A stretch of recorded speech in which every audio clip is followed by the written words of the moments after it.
నువ్వు హిందువా కాదా అని చెప్పి అడిగి మరీ చంపేసిన విధానం చాలా చాలా దారుణంగా ఉంది.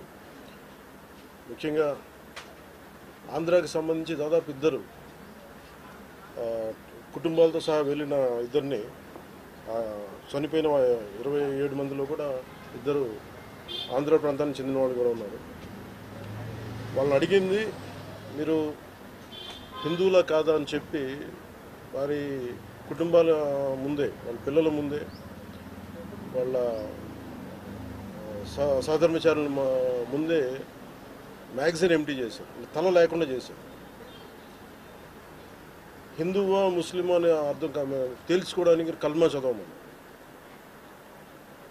ఇంత ఘాతుకంగా చంపిన తర్వాత దేశం మొత్తం కూడా ఒక డెసిసివ్ యాక్షన్, ఒక బోల్డ్ యాక్షన్ కోసం ఎదురు చూస్తుంది. అది నిన్న రాత్రి జరగటం.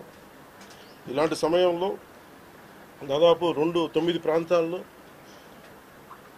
15 కిలోమీటర్ల నుంచి దాదాపు 200 కిలోమీటర్ల లోపల వరకు వెళ్ళి భారతదేశ సైన్యం అక్కడున్న మిలిటరీ ఎస్టాబ్లిష్మెంట్స్కి దాడి చేయకుండా, అక్కడున్న సివిలియన్ క్యాజువాలిటీస్ లేకుండా కేవలం ఎవరైతే ఉగ్రవాద సంస్థలు ఉన్నాయో, ముఖ్యంగా ఈ 3 సంస్థల మీద ప్రత్యేకించి దాడులు జరపడం, వాటిని ధ్వంసం చేయడం నిజంగా ఇది భారతదేశం ప్రతి ఒక్కరూ హర్షించదగ్గ విషయం.